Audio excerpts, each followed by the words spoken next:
On September 30th, 1991, the sky above the quiet São Paulo city of Itu transformed into a nightmare scenario.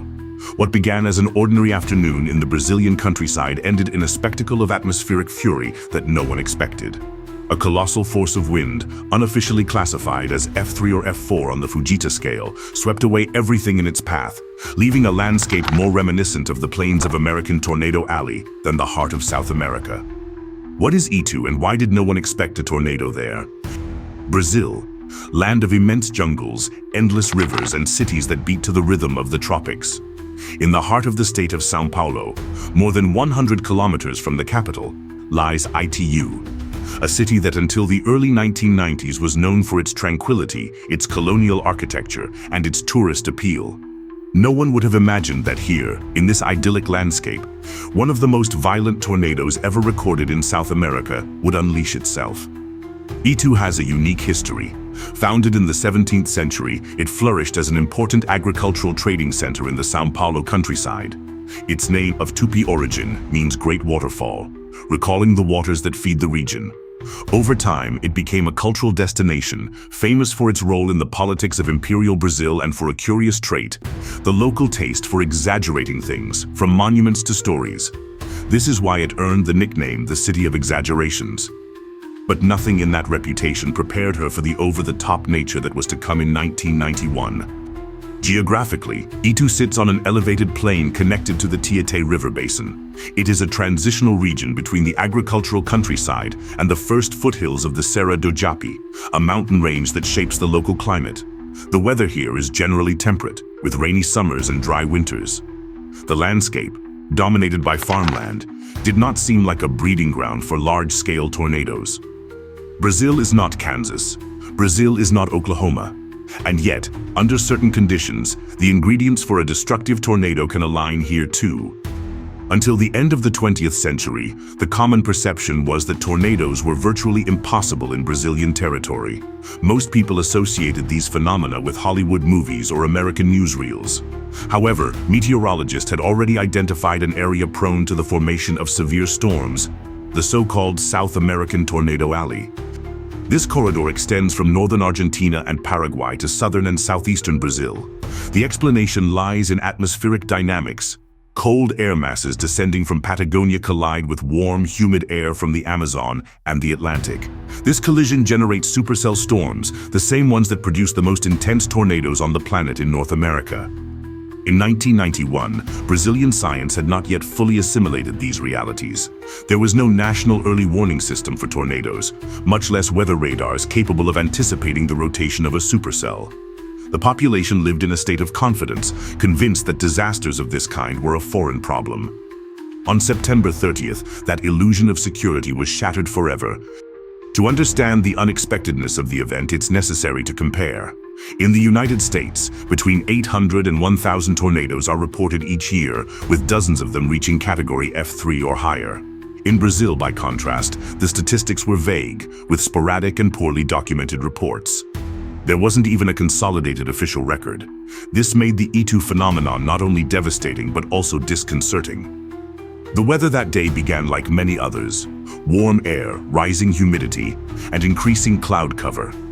But in the interplay between the open plains and the orographic influence of the Serra do Japi, something exceptional was brewing. That same relief, which so many locals considered protective, would act as a catalyst for the storm. Socially, Itu was a medium-sized town with just over 100,000 inhabitants. Daily life revolved around local commerce, education, and cultural tourism. There were no emergency plans for severe storms. Tornado shelters, common on the plains of Oklahoma, were non-existent here. People felt safe in their masonry homes, convinced that nothing could tear them from their foundations. But nature had other plans. When science doesn't look closely, myths thrive. And in Itu, no one expected the heavens to open with such fury. The lack of preparedness wasn't just local. Brazil lacked a national rapid response structure for phenomena of this magnitude. Civil defense responded primarily to floods and landslides, the most common disasters in the country. The possibility of a destructive tornado wasn't included in the manuals. So when the first dark clouds began to gather that afternoon, no one thought to seek shelter underground or follow emergency protocols. The population gazed at the sky with a certain curiosity, as if it were just another storm. This collective ignorance is part of what makes the Itu tornado so tragic. Not only was it unexpected, but it struck a society completely unarmed in the face of a phenomenon of this scale.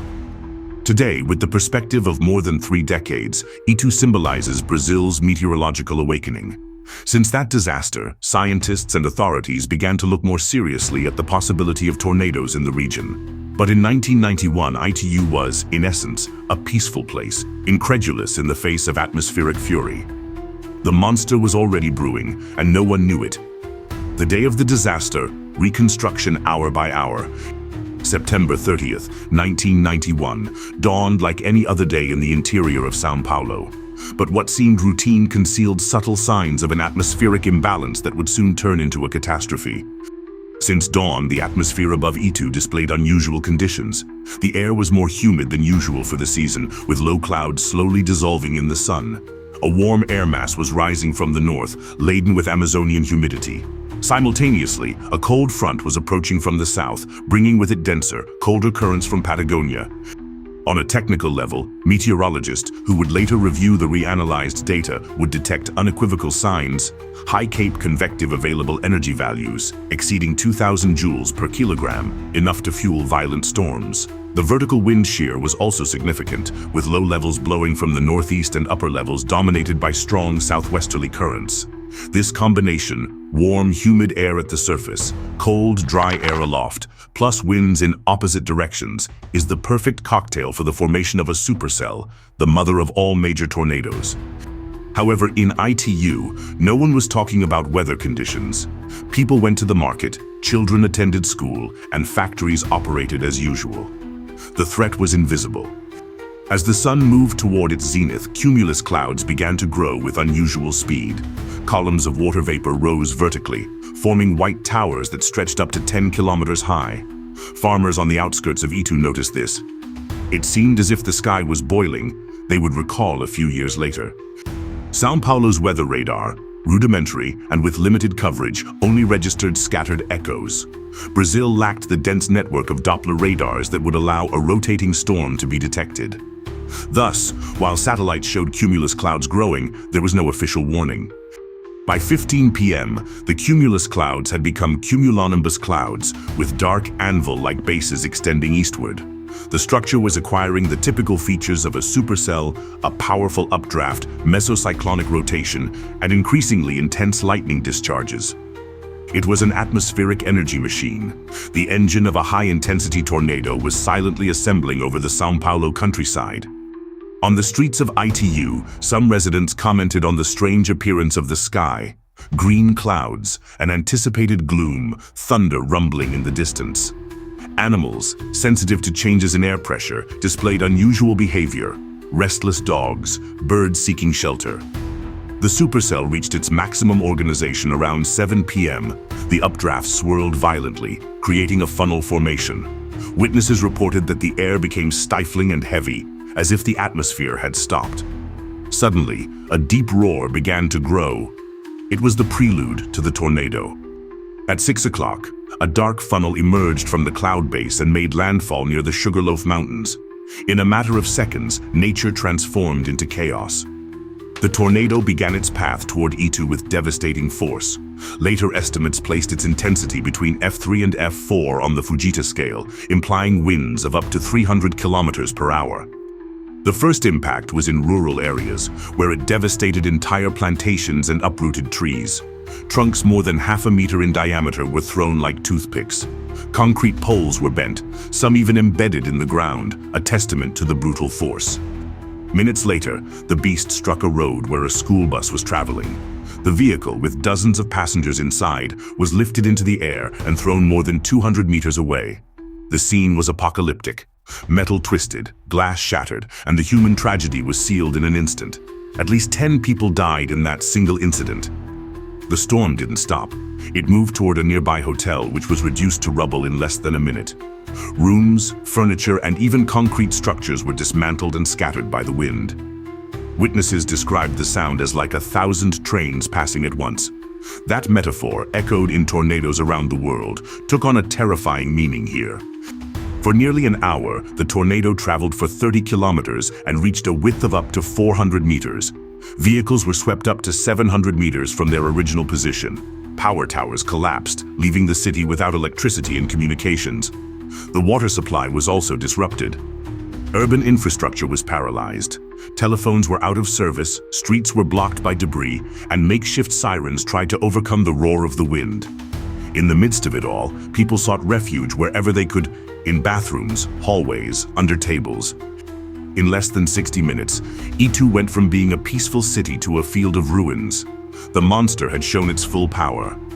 After 19 hours, the tornado began to weaken as it moved into higher elevations of the Serra do Japi. The rotation dissipated, and the monster disintegrated, leaving behind an indelible scar. Darkness fell on Itu, now without electricity. Only flashlights, candles, and occasional flashes of lightning illuminated the devastated landscape. Ruined houses, overturned vehicles, uprooted trees, and the cries of the wounded pleading for help. What happened in that hour would mark an entire generation. On September 30th, 1991, Itu met the fiercest face of the wind. Voices among the ruins, testimonies, and social reaction. When the roar of the wind died away, silence fell. A silence broken only by cries for help, desperate wails, and the crunching of debris. Itu had been ripped from its normality in barely an hour, and its inhabitants now faced the stark reality of devastation. The first to react were the survivors themselves. Those who had managed to take refuge in bathrooms, makeshift basements, or narrow hallways emerged dazed, covered in dust, and with minor or moderate injuries. What they found outside resembled a war zone. Brick-lined streets, splintered wood, dangling power lines, and wrecked vehicles scattered like toys. A woman recounted years later, "I left my house and didn't recognize my street. Everything had disappeared. Where the bakery had been, all that remained was a pile of stones. And the strangest thing was the smell of wet earth, of gas, of destruction."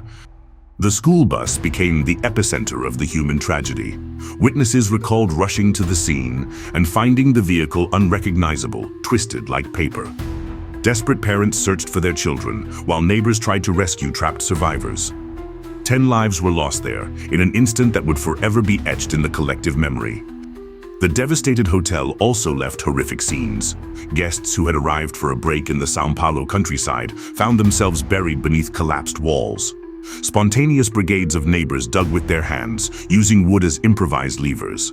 The overwhelmed civil defense took hours to organize an effective response. In the hardest-hit neighborhoods, entire families were left homeless.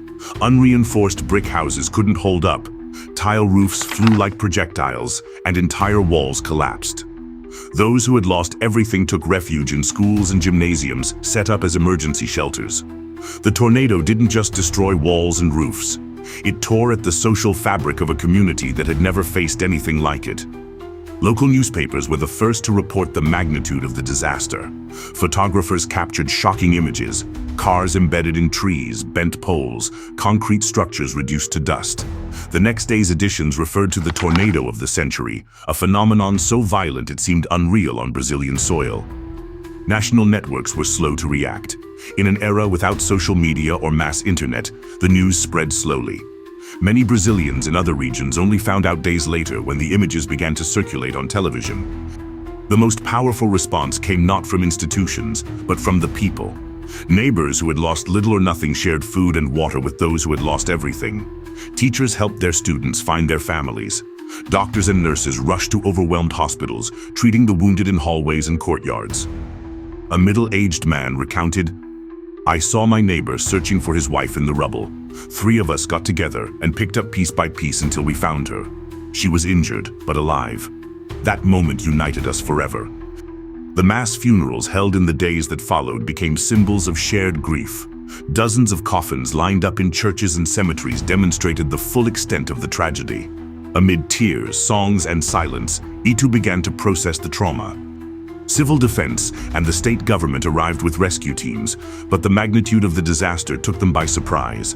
The lack of specific tornado protocols made the response chaotic. Helicopters circled the city, dropping supplies, while ambulances rushed back and forth. Brazil has experienced distant hurricanes, frequent floods, and tragic landslides, but it has never experienced tornadoes of this ferocity. and that lack of preparation cost lives. Among the rubble, stories of miracles also emerged. A child was found alive beneath the wreckage of his home, protected by a mattress that had fallen on top of him. An elderly woman survived in a closet that had withstood the total collapse of her home. Each story, repeated on the radio and in newspapers, brought a glimmer of hope amid the desolation. They were reminders of human resilience in the face of the power of the wind. The psychologists who arrived in Itu weeks later warned that it wasn't just about rebuilding buildings, but also about addressing emotional scars.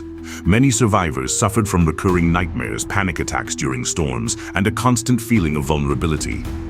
In a city accustomed to calm, the sound of thunder was enough to revive the roar of the tornado.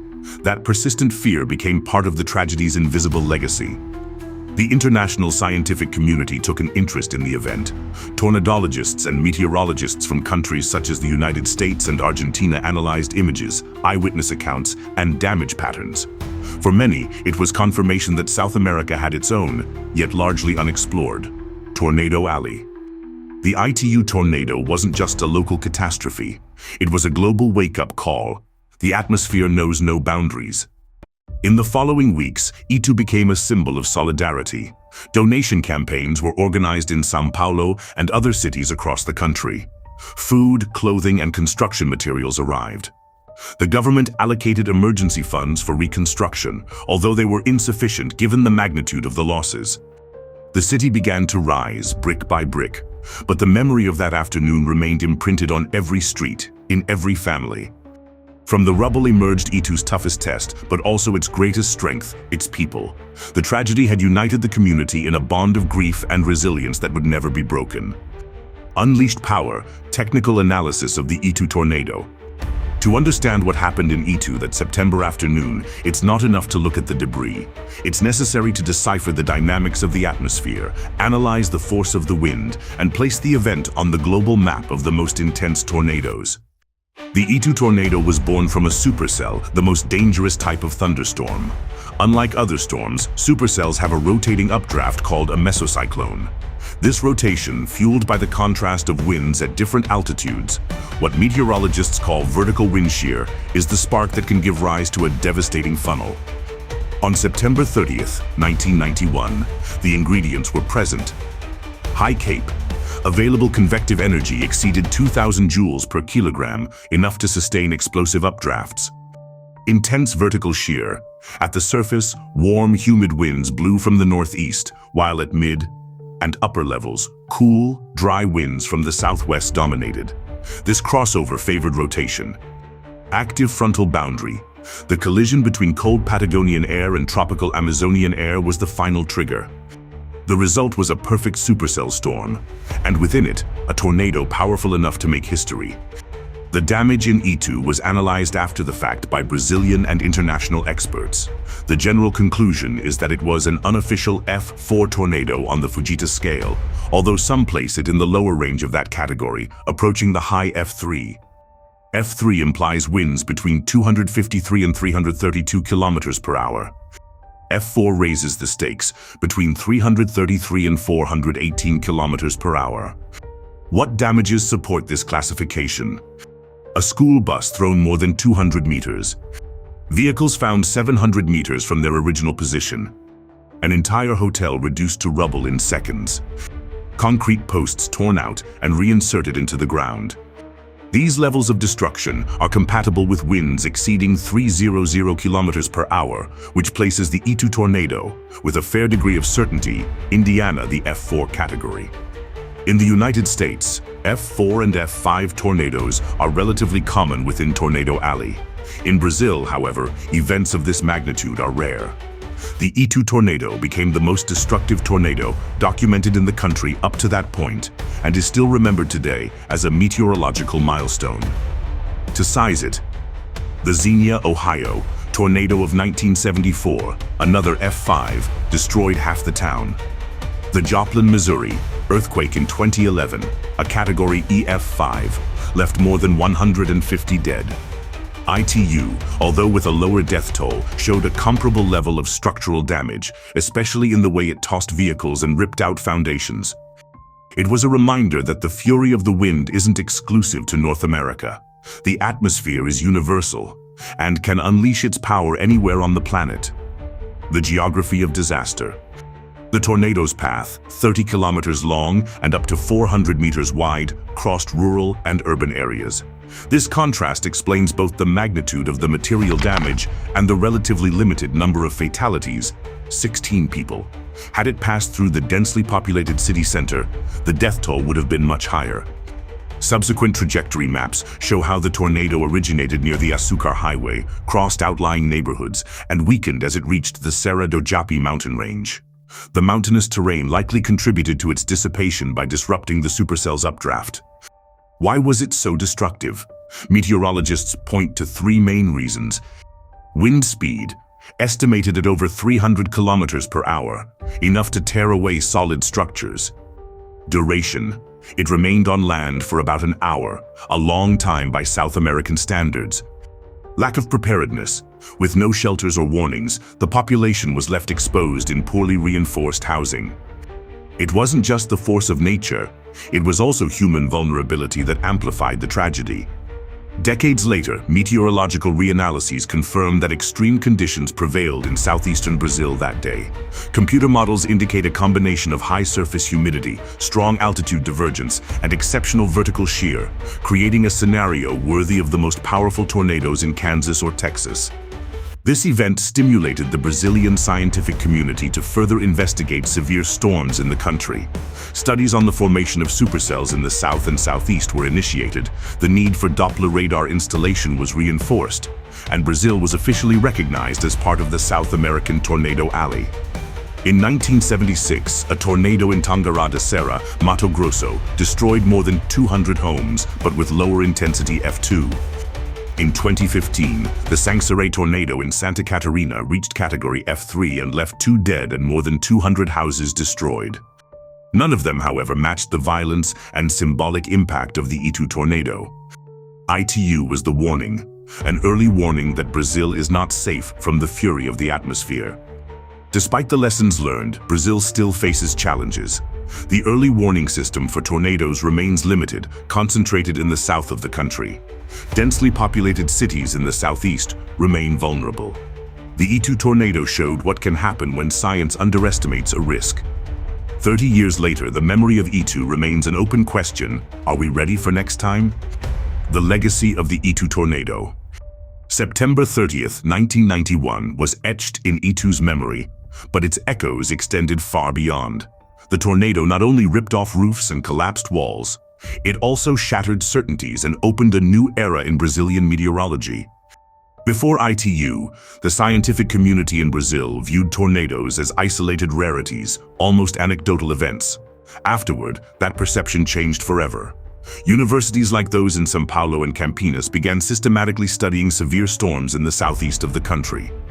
Atmospheric monitoring programs were developed, and little by little, Doppler radars began to be installed at strategic points. The Itu tornado had demonstrated that a lack of data cost lives, and that only science could anticipate the next event. The wind monster left an unexpected legacy: the drive to investigate the unknown and prepare for the inevitable. In ITU, the memory lives on. Each anniversary brings ceremonies, tributes to the victims, and reflections on what happened. Many survivors, even decades later, recount their experiences as if they happened yesterday. The roar of the wind, the sudden darkness, the plea to survive. Local schools include the topic in educational activities, teaching younger generations that the sky can also be a threat. This transmission of memory is, in itself, a form of preparation. The collective trauma left deep scars.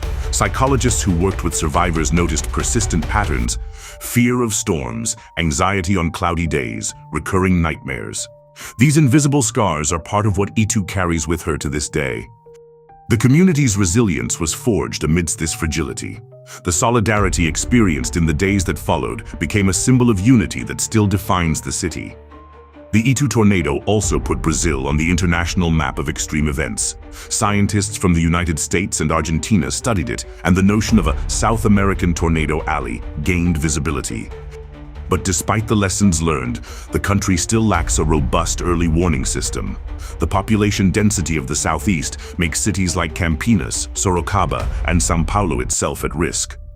The question remains, What would happen if a similar tornado hit a densely populated area? 30 years later, ITU remains a warning and a reminder. The atmosphere does not forget and can repeat its fury. The Itu tornado holds a unique place in Brazilian memory, not only because of its power, comparable to the fiercest in the United States, but because it represented the awakening of a country to an ignored threat. It is, at the same time, a tragedy and a turning point. Today, Itu looks to the future with a mixture of pride and pain. Pride for having endured, pain for what she lost, and the certainty that, if it happens again, she'll need to be more prepared. And you? Do you think Brazil is ready to face another monster like this? If you want to continue discovering the most shocking tornado stories from around the world, don't forget to subscribe to the Extreme Tornado channel. Here, each story reminds us that nature is unforgiving, and that understanding it is the first step to surviving it.